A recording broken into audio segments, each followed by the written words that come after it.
Assalamualaikum warahmatullahi wabarakatuh. Selamat pagi anak-anak kelas 12 IPS 3 dan 12 IPS 4. Semoga kalian masih dalam keadaan yang sehat dan tetap semangat belajar walaupun pembelajaran masih daring ya. Oke, pada pertemuan kali ini kita akan membahas atau akan memasuki pada bab yang baru, di mana pada minggu-minggu sebelumnya kita sudah belajar terkait materi metabolisme. Nah, sekarang kita akan sama-sama belajar mengenai materi substansi genetik. Jadi anak-anak, apakah kalian tahu apa itu substansi genetik?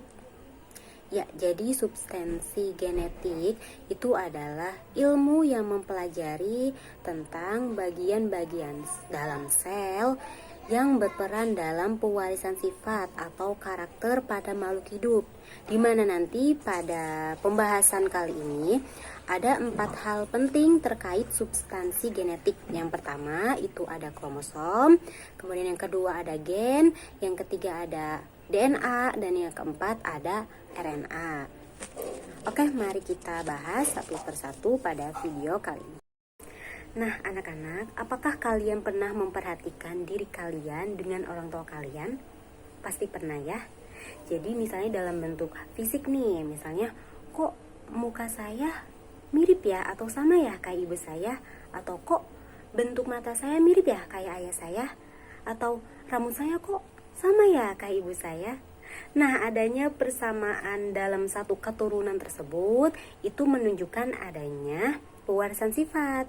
Jadi dalam hal ini peran dari substansi genetik dalam pewarisan sifat itu diturunkan dari induk kepada keturunannya atau dari orang tua kepada anak-anaknya. Itulah mengapa kita anak itu kok merasa mirip ya atau sama, ada yang sifatnya itu atau bentuk fisiknya itu ada yang sama dengan orang tua kita. Itulah makanya kenapa pewarisan sifat itu menunjukkan adanya persamaan pada individu kepada keturunannya. Perlu diingat kembali bahwa pada substansi genetik ini terdapat 4 komponen penting dalam pewarisan sifat. Yang pertama itu ada kromosom, kemudian yang kedua ada gen, yang ketiga ada DNA, dan yang keempat ada RNA. Oke, yang pertama kita akan membahas tentang kromosom. Di sini di dalam inti sel atau nukleus terdapat benda-benda halus berbentuk lurus dan terdiri atas zat yang mudah menyerap warna, di mana benda tersebut disebut dengan kromatin. Sedangkan benang-benang kromatin yang menebal dan memendek ini disebut dengan kromosom. Jadi kromosom itu letaknya di dalam inti sel atau nukleus pada makhluk hidup. Kemudian kromosom ini tersusun dari benang-benang kromatin yang memendek dan menebal. Nah, bisa dilihat pada gambar ini ada bentuk dari nukleus, dimana saat kita mengamati menggunakan mikroskop dan diperbesar, ini di dalam inti sel atau nukleus ini terdapat kromosom ya. Nah, pada bagian kromosom ini yang letaknya di tengah dan menyempit, ini disebut dengan sentromer. Nah, sel pada makhluk hidup itu akan mengalami yang namanya pembelahan. Jadi sebelum sel membelah, molekul DNA dari setiap kromosom itu akan berduplikasi sehingga akan terbentuk lengan kromosom ganda yang disebut dengan kromatid. Kemudian pada kromosom ini ada yang namanya sel kelamin. Nah, sel kelamin ini ada sel kelamin sel sperma dan ada sel telur.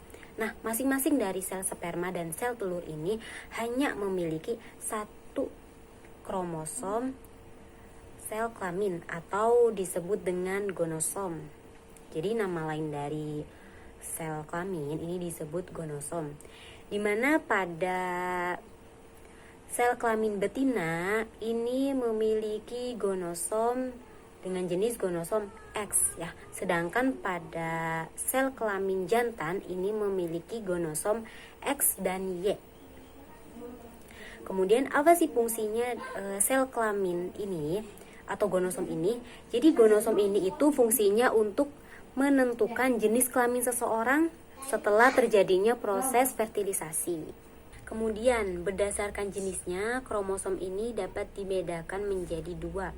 Yang pertama ada kromosom badan atau disebut dengan autosom, dan kemudian ada yang namanya kromosom kelamin atau disebutnya gonosom. Seperti yang telah dijelaskan sebelumnya, pada sel kelamin betina ini memiliki gonosom X, sedangkan pada sel kelamin jantan ini memiliki gonosom X dan Y.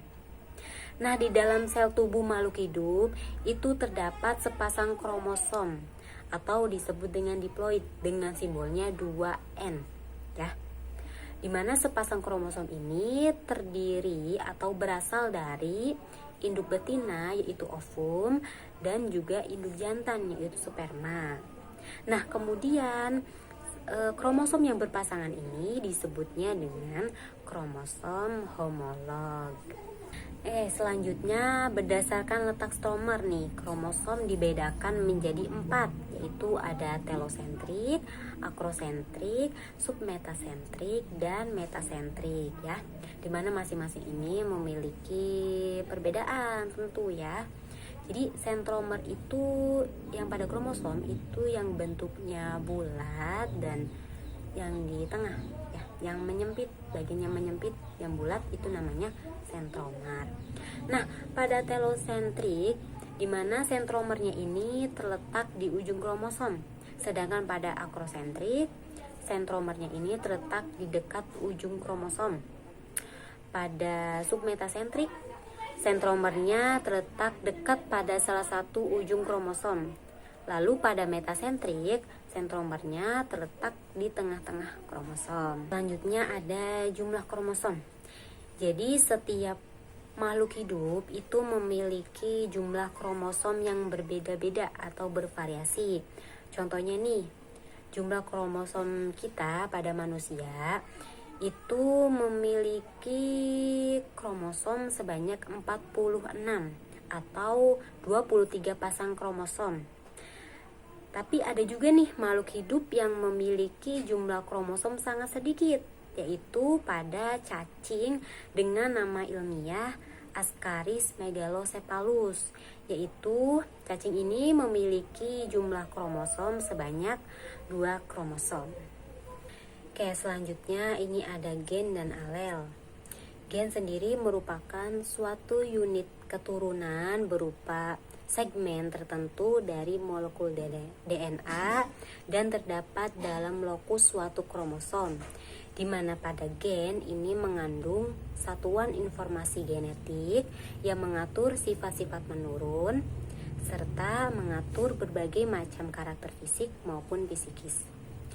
Jadi gen ini merupakan unit pewaris sifat dari makhluk hidup ya, dimana fungsi atau tujuan dari gen ini yaitu tentu untuk mengatur berbagai macam karakter fisik maupun psikis. Nah, kemudian di dalam gen ini ada yang namanya sifat fenotip dan sifat genotip. Jadi kalau pada sifat fenotip ini sesuatu yang dapat dilihat seperti penampilan, bentuk, warna, ukuran.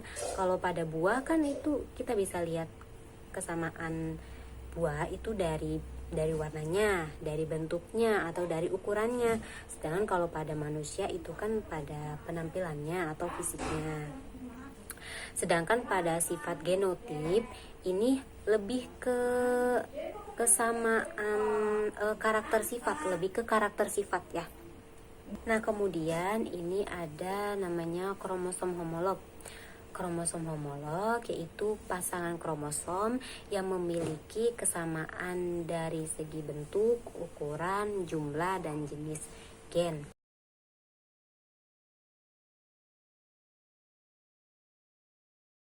Selanjutnya, ini ada bentuk dari sel, kromosom, DNA dan gen ya. Jadi pada tubuh manusia ini ada namanya sel-sel ya, sel-sel tubuh, sel-sel tubuh makhluk hidup. Nah, di dalam sel itu ada namanya nukleus atau inti sel. Kemudian ketika kita perbesar menggunakan mikroskop, di dalam inti sel ini terdapat yang namanya kromosom. Nah, ketika kita perbesar lagi, itu ada namanya DNA. Kemudian di dalam DNA itu ada yang namanya gen ya, atau unit dari pewarisan sifat makhluk hidup. Oke, selanjutnya pada komponen pewarisan sifat ini ada DNA dan RNA. DNA atau deoksiribonukleosid asid, di mana DNA ini berperan sebagai pembawa informasi genetik dari satu generasi ke generasi lain. Di mana DNA sendiri ini merupakan polimer besar yang tersusun atas unit-unit nukleotida.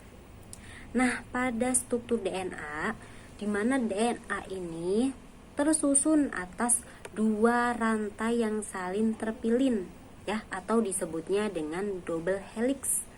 Di mana pada DNA ini tersusun dari fosfat, gula deoksirribosa, dan basa nitrogen. Nah, kemudian basa nitrogen pada DNA ini berbeda dengan basa nitrogen pada RNA. Jadi kalau pada DNA ini basa nitrogennya terdiri dari golongan purin dan juga golongan pirimidin ya. Kalau pada golongan purin ini terdiri dari adenin yang disimbolkan dengan huruf A besar dan guanin atau disimbolkan dengan huruf G besar. Sedangkan kalau pada golongan pirimidin ini terdiri atas timin dan sitosin. Bisa dilihat pada gambar, ini merupakan gambar dari struktur DNA ya, di mana DNA ini tersusun dari dua rantai yang terpilin atau disebutnya itu double helix ya. DNA ini tersusun juga atas monomer yang disebut dengan nukleotida ya, dimana satu nukleotida ini tersusun atas gugus gula deoksirribosa, gugus asam fosfat, dan gugus basa nitrogen, dimana pada gugus gula deoksirribosa ini gula dengan 5 atom karbon atau pentosa. Sedangkan apabila hanya terdiri atas satu molekul gula deoksirribosa, satu molekul basa nitrogen, dan tanpa gugus fosfat, maka ini disebut dengan nukleosida. Lanjut, ini ada RNA atau ribonukleik asid.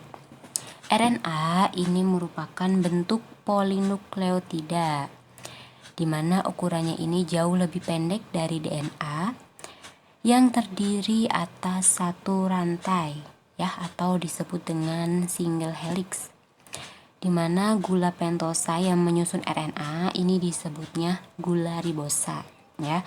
Kemudian basa nitrogen yang menyusun RNA ini sama seperti DNA ya, ada basa purin dan ada basa pirimidin. Bedanya kalau pada RNA, basa pirimidinnya ini terdiri dari sitosin dan urasil.